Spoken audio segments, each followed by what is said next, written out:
to order. We do have a closed meeting this evening. Be it resolved, the Montgomery County Board of Supervisors of Montgomery County, Virginia hereby enters into closed meeting for purpose of discussing the following. Section 2.2-3711, subsection 5, discussion concerning a prospective business or industry or the expansion of an existing business or industry where no previous announcement has been made of the business or industry's interest in locating or expanding its facilities in the community. And that is project number 2022-001.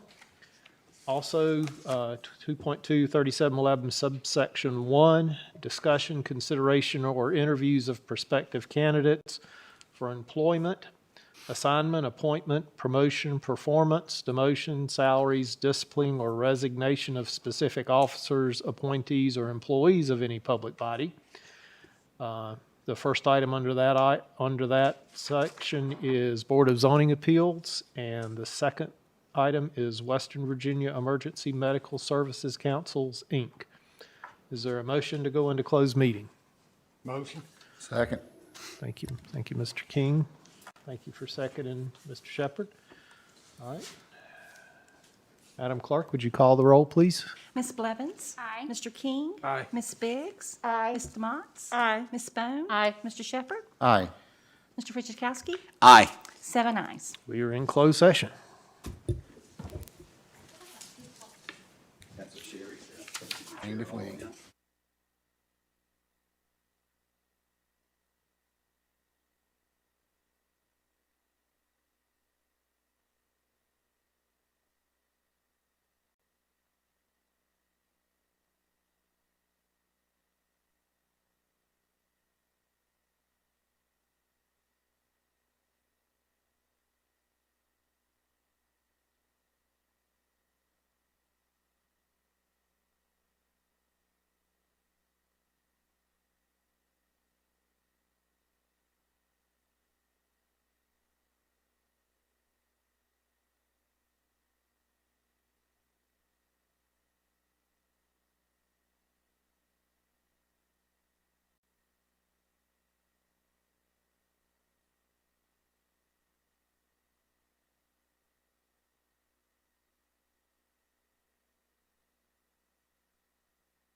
the meeting back to order. At this time, I need a motion to come out of closed meeting. So second. Have a motion and a second. All those in favor, please say aye. Aye. 7 ayes. Certification of closed meeting. Whereas the Board of Supervisors of Montgomery County has convened a closed meeting on this date pursuant to an affirmative recorded vote and in accordance with the provisions of the Virginia Freedom of Information Act. And whereas Section 2.2-3711 of the Code of Virginia requires a certification by the board that such closed meeting was conducted in conformity with Virginia law. Now therefore be it resolved that the Board of Supervisors of Montgomery County, Virginia hereby certifies that to the best of each member's knowledge, one, only public business matters lawfully exempted from open meeting requirements by Virginia law were discussed in the closed meeting to which the certification resolution applies, and two, only such public business matters as were identified in the motion conveying the closed meeting were heard, discussed, or considered by the board. Is there a motion to certify the closed meeting? Motion. Second. Thank you. Madam Clerk, would you please call the roll when you're ready? Ms. Biggs? Aye. Mr. Motts? Aye. Ms. Bone? Aye. Mr. Shepherd? Aye. Ms. Blevins? Aye. Mr. King? Aye. Mr. Fidzikowski? Aye. 7 ayes. Thank you very much. At this time, we'll rise for a moment of silence, and then I'll lead the board and the audience in the Pledge of Allegiance.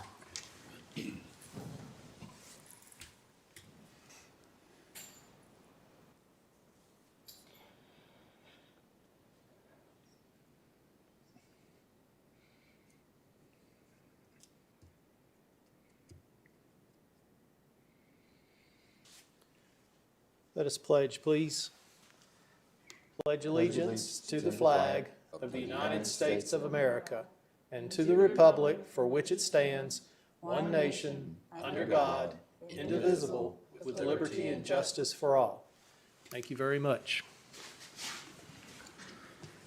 Well, good evening, everyone. Welcome to our first meeting of 2022, and also welcome to our first meeting in our renovated board chambers. We have tested and retested everything in here this evening, but that doesn't mean we might not have a glitch or two along the way, so please bear with us if we have any challenges. At this point in time, our first item on the agenda, as we do each year, is election of chair and vice chair for 2022. At this time, I would announce that the floor is open for nominations for the position of chair. Mr. Meadows, I would like to nominate Sherry Blevins for chair. All right. No seconds are required for nominations. At this time, I would ask if there are any other nominations for chair. I'll motion to close nominations. We have a motion to close nominations. Any discussion? All right, do we have a second for that motion to be closed? Second. All right, have a motion and a second. All right. Ms. Clerk, would you call the roll for closing nominations? Mr. Shepherd? Aye. Mr. Motts? Aye. Ms. Bone? Aye. Ms. Biggs? Aye. Mr. King? Aye. Ms. Blevins? Aye. Mr. Fidzikowski? Aye. 7 ayes. We have on the floor a nomination for Sherry Blevins to be the chair. All those in favor? Do we do that by a roll call, Marty? All right. Yeah, sounds good. Madam Chair, would you call the roll for Supervisor Sherry Blevins as chair? Mr. King? Aye. Ms. Biggs? Aye. Mr. Fidzikowski? Aye. Mr. Motts? Aye. Ms. Bone? Aye. Mr. Shepherd? Aye. Ms. Blevins? Aye. 7 ayes. Congratulations, Supervisor Blevins. I don't run. My little name tag. You can't leave the building.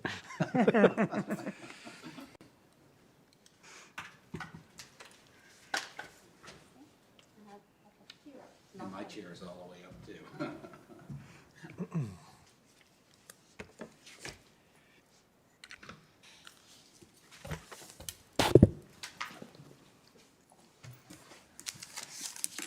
Chair Blevins, I'll be glad to walk through the next one, or if you've got it.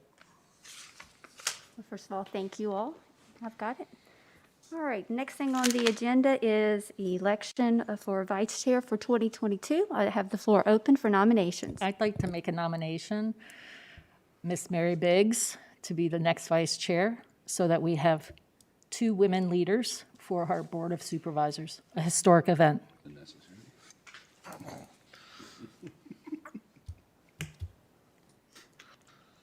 I motion to close nominations. Second. I have a motion and a second. Madam Clerk, will you call roll? Mr. Fitchukowski? Aye. Mr. King? Aye. Ms. Biggs? Aye. Mr. Motts? Aye. Ms. Bone? Aye. Mr. Shepherd? Aye. Chair Blevins? Aye. 7 ayes. Now I move to close the nomination process. Do I have a motion? Motion. Second. Motion has been second. May I have a roll call, ma'am? Okay. Ms. Biggs? Aye. Mr. Motts? Aye. Ms. Bone? Aye. Mr. Shepherd? Aye. Mr. King? Aye. Mr. Fitchukowski? Aye. Chair Blevins? Aye. 7 ayes. Congratulations, Vice Chair Biggs. Thank you. Next on the agenda is organization matters. We have before you, Board, a resolution for the selection of our board meetings. I do believe there aren't any changes. The board is, and traditionally has met on the second and fourth Monday at 7:15. And of course, if we need to go in closed session, 6 p.m. or modified thereas. And then, of course, of weather conditions or we deem it necessary to cancel, to reschedule for the next following business day. So moved. Second. I have a motion and a second. Madam Clerk, if you'll call roll. Mr. Shepherd? Aye. Mr. King? Aye. Ms. Biggs? Aye. Mr. Motts? Aye. Mr. Fitchukowski? Aye. Ms. Bone? Aye. Chair Blevins? Aye. 7 ayes. Next on the agenda is rules of order and parliamentary procedure. You have a resolution in front of you. So moved. Second. I have a question. Are there any rules? What are the rules for virtual meeting, like calling into a meeting if you can't make it to this meeting, for example, having COVID, but you're well enough to attend the meeting virtually? Is there?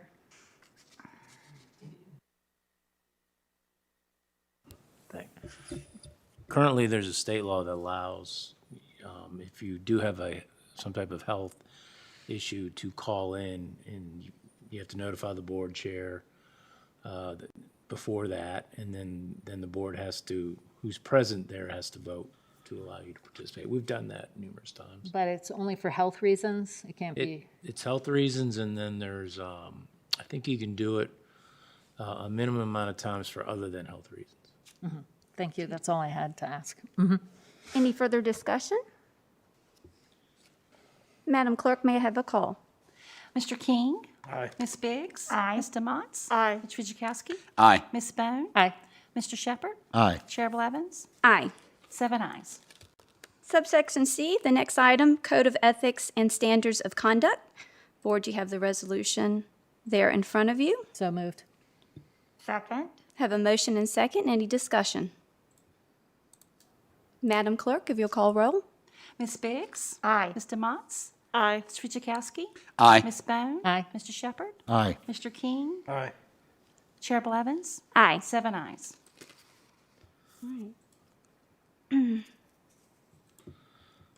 That moves us down to the public hearing. We have 2 scheduled public hearings for this evening. The first public hearing is on FY 2022-23 county budget. The following public hearing was advertised pursuant to the law in the New River Valley section of the Roanoke Times on December 26, 2021, and January 2nd, 2022. The purpose of this public meeting is to gather citizens' comments on the upcoming 2022-23 fiscal year budget. And Madam Chair, as I've mentioned in previous years when we have this call for public hearing, this is just the initial step as we begin the fiscal year 23 budget process. We will certainly have ample opportunities once the budget is formally presented to the board in March for public comment at meetings, and there's also a public hearing that will be held on the proposed budget the first Thursday in April. So just because nobody speaks tonight doesn't mean there's plenty of other opportunities for citizens to address the board through the budget process. And Madam Chair, we had no one signed up to speak on this tonight. Very good. So I will, unless anyone wants to come forward that hasn't signed up to speak on this matter, you have 4 minutes to address the board. Seeing no one come forward, I will close this public hearing. To the next public hearing, FY 21-22 Budget Amendment. And Madam Chair, this was scheduled as part of the agenda prior to us getting a final determination for the items that are on consent agenda this evening. This public hearing is no longer needed because the amendments do not exceed 1% of the operating budget. So we still have to declare it because we had advertised for it, I believe, Mr. Attorney, but we don't have to take any action. And I would just see if anyone wants to speak on it who's present, but other than that, yeah. So we don't have anyone signed up, but if anybody would like to come forward and to speak on this issue of the public hearing, you have 4 minutes to do so. Seeing no one approach, we'll go ahead and close that public hearing. Next, public address, and I'd like to go over the guidelines really quick to remind everyone of the public address. The Board of Supervisors allows citizens to present comments on issues deserving of their attention during public address at each meeting.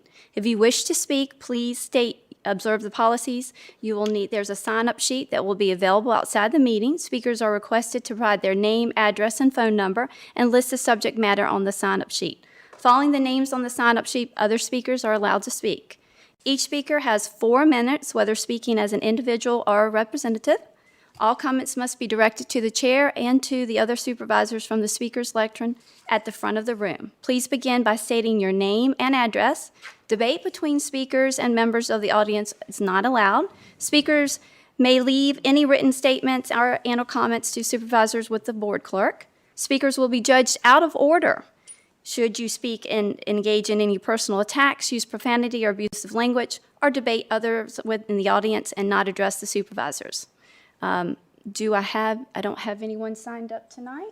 No, ma'am. We don't, but if you're not signed up but you'd like to address the board, please come forward, state your name, address, and you'll have 4 minutes. And I don't think we have.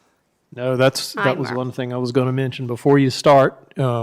We have yet to get the equipment in for the timer, so we're using the old-fashioned method again. When you get to 3 minutes, I'll hold up a finger, and then when you're done, I'll motion that you're done. Yes, sir. My name's John Ashley. I live at 2675 Glade Drive, Christiansburg, Virginia. And I am here to request legislative reform to the family court system and law enforcement response to crimes committed in the family court. The reason I always begin these talks talking about Montgomery County becoming a 2A sanctuary is so that you can't say you can't do anything. I'm giving you an example of another time the state was told to shove off. I had planned out how I was going to tell my story, but the death of Chad Reed happened, so I wrote the Chad Reed law for the last meeting and threw my story out of order.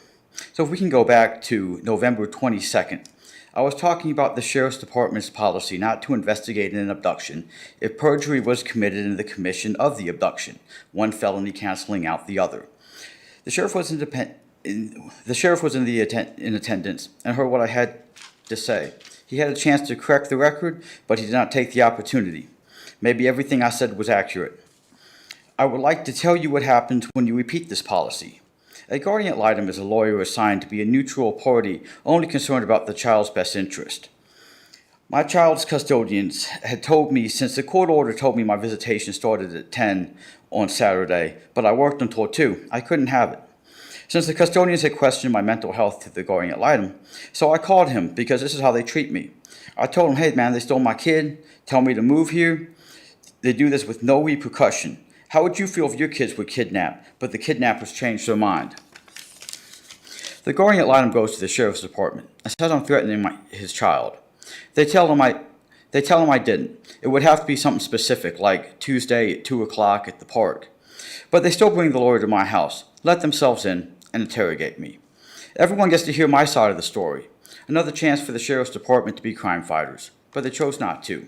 The guardian ad litem withdraws from the case, and opposing counsel writes a motion saying that I had threatened him. Now, this motion was signed under the penalty of perjury. So either the guardian ad litem supported perjury, or the opposing counsel did it on their own. Both as felonies. I complained to the Bar Association. They don't dispute that the lawyers lied, but they can't do their job unless they can lie. That's my Fifth Amendment right to a fair trial. The neutral party looking out for the best interest of the child can't do his job unless he's allowed to lie under oath. That's another example of the best interest of the state law, because if the state allowed a fair trial, they might lose out on a chance to charge money for child support. Social Security Act, Title IV, matches what the state collects in child support in federal funding for the state for general use. When I asked the Sheriff's Department for a multi-county grand jury for this case, I was told that me repeating their policy is, quote, a veiled threat. If it's okay to do it to me but not okay to say it, this policy needs to end. Please pass legislation to reinforce parental rights of parents in Montgomery County. Thank you. Thank you, sir.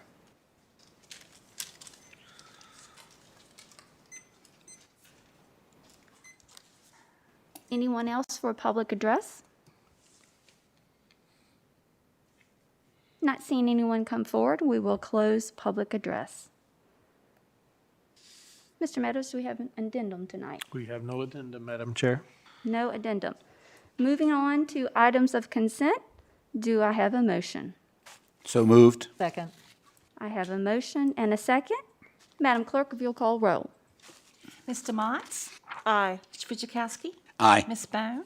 Aye. Mr. Shepherd? Aye. Mr. King? Aye. Ms. Biggs? Aye. Chair Blevins? Aye. 7 ayes. Thank you. All right, moving on to new business, our annual board members' appointment to boards and various commissions. If you guys, I do believe each of you should have a description and a list, but we can go over those if anyone has any questions. And I guess it would be easiest just to go down the list and to see if there are any changes. Yes, ma'am, we can do that. What I can do is read off each position and who's currently serving that, and if you just want to let us know if you're interested in continuing, or if not, someone else could step up. The first one is the AFD Advisory Board, and that is currently Chair Blevins. Yes, sir, and I will keep that Okay. unless anybody else is wanting. Okay. Second on the list, and I'm working from the big chart, so if I miss one on the other one, please let me know. The second one is the Chamber of Commerce Liaison. That's traditionally been the chair, and then the vice chair has served as the alternate. Is that acceptable to the, Mary? Okay. all right. Next on the list is County School Liaison. Again, that has traditionally been the chair, the vice chair, and then an alternate. If the chair or vice chair are not able to attend, the chair is Supervisor Blevins, the vice chair Supervisor Biggs, and Supervisor DeMotts is currently serving as the alternate. Is that good with everybody? Very good. Economic Development Commission, it's currently Supervisor Shepherd, with Chair Blevins serving as the alternate. I'll keep that unless somebody else wants it. And I'll keep the alternate, it'll be Okay. fine. All right. Next up on the list is the Fairview District Home Board. That's currently Chair Blevins has been attending that, and Supervisor King is the alternate. I'll keep that unless anyone would like to. It's fine.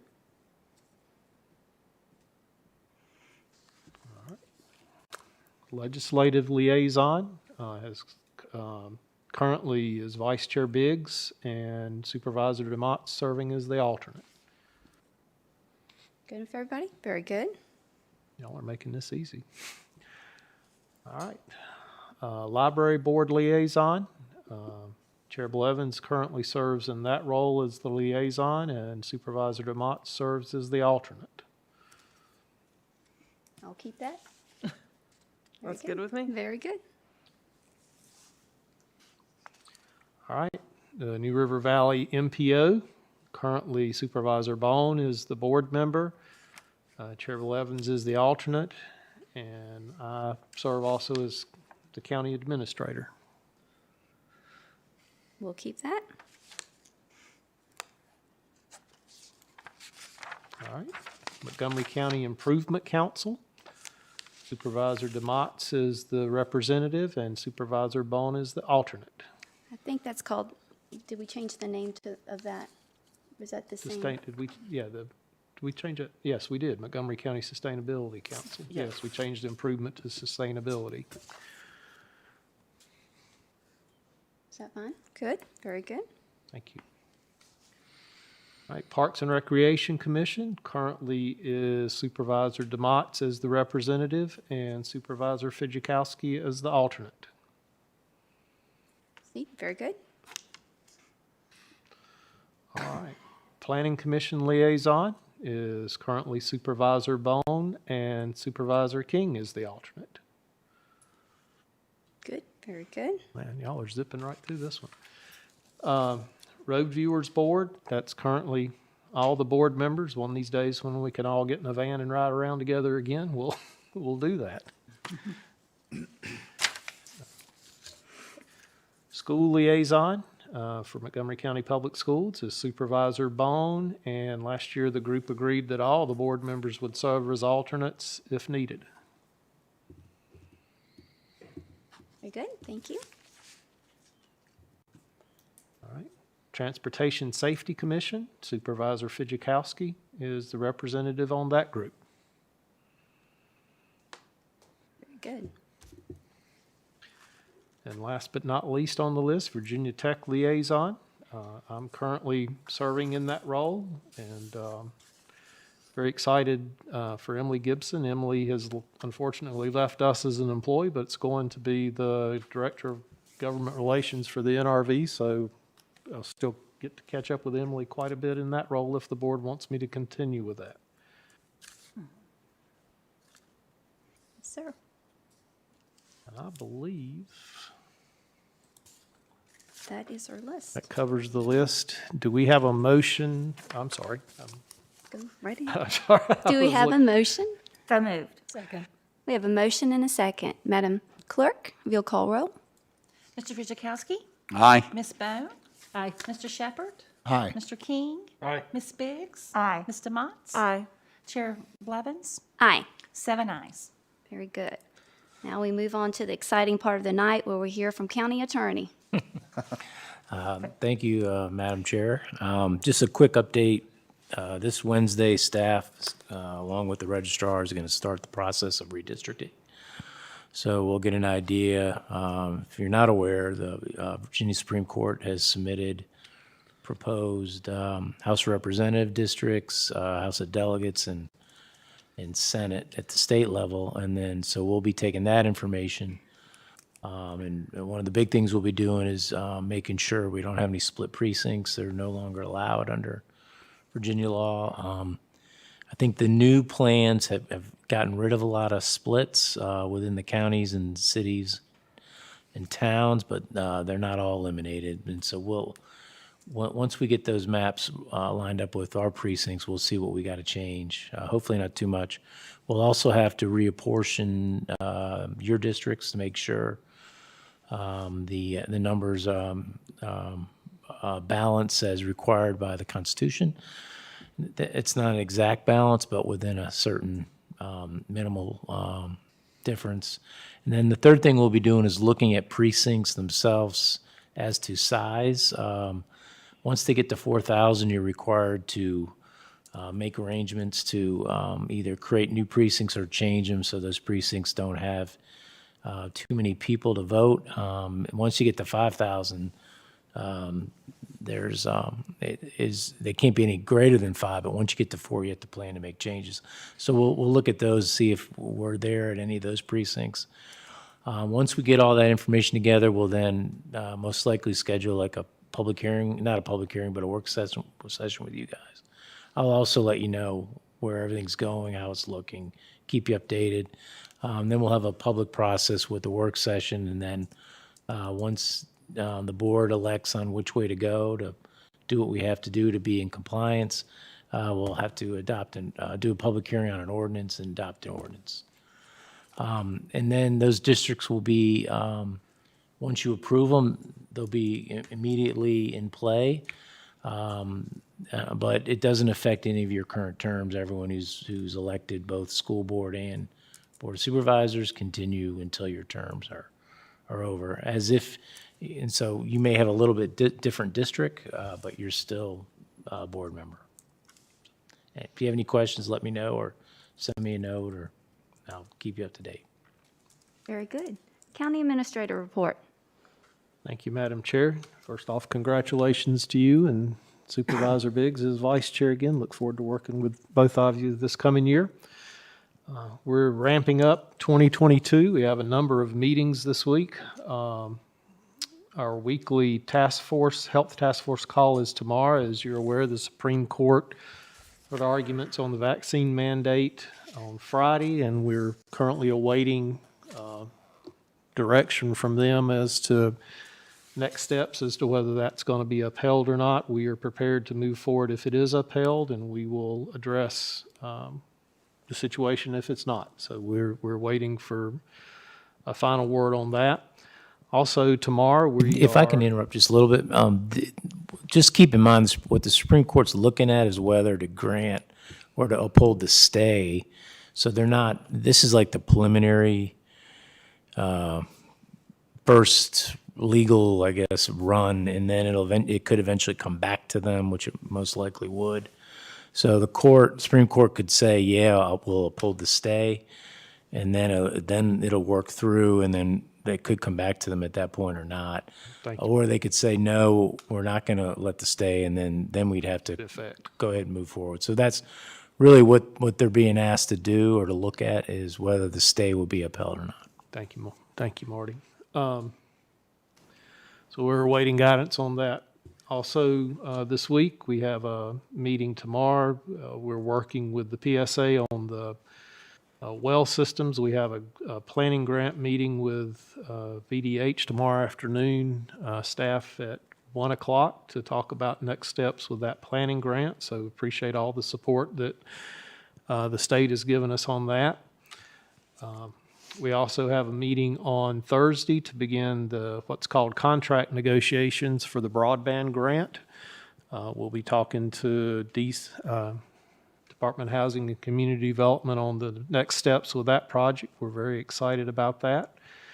And we're also working with the town of Blacksburg right now in discussion for the Housing Trust Fund that we've been talking about. There's a proposal out there that our two staffs are reviewing, and we hope to get through that and have some information back to you on that real soon. Other than that, it's a busy start to 2022.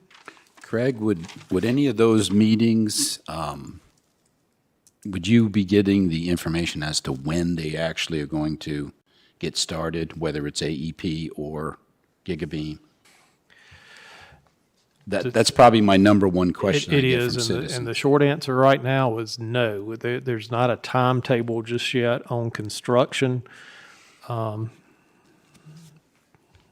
as soon as I have more information on that, and as soon as we're aware of when that will be, we'll certainly be pushing that out. You know, the response that staff, because we've had a number of inquiries, which is good, but the standard response right now is we anticipate having everything in place by the end of 2023. That's a long time off, and I know people are anxious, but in our last discussions with AEP and Gigabeam, as soon as things begin to move forward and AEP can start opening up the fiber GigaBeam will be right behind them installing the equipment. So we're hopeful that it'll go much quicker than that, but right now, there's still a fair amount of paperwork that still has to be executed to get all this moving forward. That's all I have, Madam Chair. Thank you. Very good. Well, we will go around to each board member, see if they have reports. We'll start off with Supervisor DeMont. I just have one thing, well, two really. Congratulations to both of you. Looking forward to your leadership this year. And then for the Montgomery County Sustainability Committee, that's a mouthful. I talked with Bill Long recently, and he asked, we've completed the charging station here at the Government Center, and he asked me if I had any ideas on small projects that might be a good idea moving forward for the committee to look at. And keep in mind, they don't have a large budget. There's not a lot of funding behind it, but some projects could be quite labor intensive or might cost a small amount of money, and we might be able to work with that. So I'm asking all of you guys if you wouldn't think about things maybe in your district that might not be readily apparent. Some of the project ideas that we've tossed around, and I'm sure there's a lot more, but this is just very simple, doing bee gardens or native plant gardens, things like that, doing for Broomin' and Blooming, for example, having project lists of areas where there might be impaired or a lot of refuse and waterways that people could get to, or if we have any areas on county property where doing some planting might help with erosion control, stuff like that to keep our waterways clean. Any other locations on county facilities where a charging station might make sense, or a small solar application. Not necessarily a solar array for powering a building, but maybe a picnic table that could have a solar capability at a park or something like that. So if all of you guys could just give that some thought, if anybody has any ideas, just shoot me an email. You know, the committee wants to consider other things, so please pass them along if you have any ideas. And that's all I've got.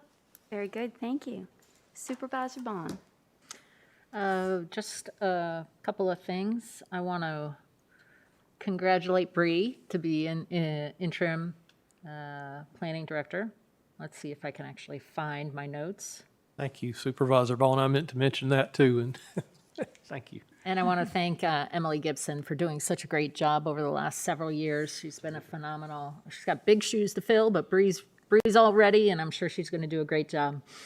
I also want to thank VDOT, Fire Rescue, Sheriff's Department for all the snow challenges and weather challenges we've had over the last couple of weeks. It's impressive how they are so responsive and so helpful, but we know that they work exceptionally hard, and as Supervisor King often says, the spouses and families often work pretty hard to support them, so thank you very much. Very good. Supervisor Shepherd. I don't really have a report. I just want to congratulate you and Ms. Biggs for your supervisory roles on this board, and I look forward to how it goes. Thank you. Supervisor Fidzikowski. Yes, I will ditto those remarks. Congratulations. If I can be of any assistance to you, please give me a call. Got you on speed dial. I think you have the best advisor sitting next to you, actually on both sides of you, so you'll do just fine. And I also wanted to thank the whole board for allowing me to be chair for the last 2 years. It's been certainly challenging in the age of COVID, which is still around, so I guess you'll get a taste of it too. So that's all I got. Thank you. Supervisor King. Thank you. Congratulations to both of you, and y'all up to the task babysitting the rest of us. I would like to thank the county staff. They got out here and worked on the ice and the snow, and they got up early, and they've done what they need to do so the county can keep moving forward. And I look forward to working with every one of you for another year. Thank you. Vice Chair Biggs. Thank everyone for their support, and I guess we'll call ourselves the B team, right? There you go. So I just wanted to report that today the VACO Reapportionment Committee, sort of following on Marty, met, and we're looking at, as you know, VACO has, we have the 13 regions, and we're members of Region 10.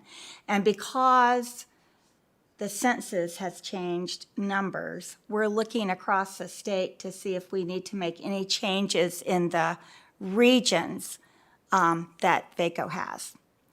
And so we're going to have a meeting, and it's going to be on the February 3rd, when we're all there for Government Day at 1:30 at the Omni, and hopefully we're going to be able to have the Weldon Cooper numbers. They'll be coming in, I think, January 28th, and I personally think that's going to up our numbers in Montgomery County, I'm hoping. But Montgomery County seems to sort of be like a stick-out county because we don't really have anything in common with the region that we're in right now. And we sort of have more in common with the region east of us, like Roanoke, or west of us, like Pulaski.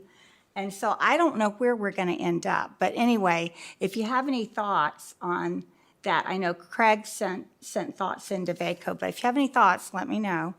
And because we were mentioned twice today during the meeting. So that is the latest on that. And the idea would be to have this work completed, approved by the VACO board at their spring meeting so that we can get our new regions going by the fall. So that's where we are. Thanks. Well, very good. Well, first of all, I'd like to congratulate Vice Chair Mary, Ms. Biggs, and I look forward to working with you. And I'd like to thank all of the board members for your support. I look very forward to serving this board and to continue to serve Montgomery citizens. Several little, no real reports, just wanted to say a few things. First of all, this past Sunday was National Law Enforcement Appreciation Day, and just wanted to give a huge shout out to all of our law enforcement, the brave men and women that serve, and I know that, of course, that's near and dear to my heart, and I just can't thank them enough for all that they do to serve this community and county. Again, I want to do a huge shout out to VDOT and again all our staff employees that have done everything to keep the sidewalks clear, and VDOT for the road clear. And David Clark gave a great explanation, and I shared of why when roads are treated and the difference between that, and that very informative, and citizens really appreciate that, so they understand. It's all about the temperature and what you can do and what you can't do and that type of thing. So we appreciate VDOT for their hard work. And we got some exciting news about the funding for the Price's Fork and Pepper's Ferry for the signage and the turning lanes there. And wanted to thank all the staff that worked hard on that. Was at an $8.5 million funding project for those improvements. And of course, Raymond Smoot and Ken King at VDOT for all of their support, and again, Commonwealth Transportation Committee for approving that. And we've been working through the Smart Scale, several attempts, correct, to get that funding. So that will be exciting. I know it won't happen overnight, but that is moving forward, and we greatly appreciate and thank all the staff that worked hard on that. And that is all I have, unless we have any other business. Then I will adjourn this meeting.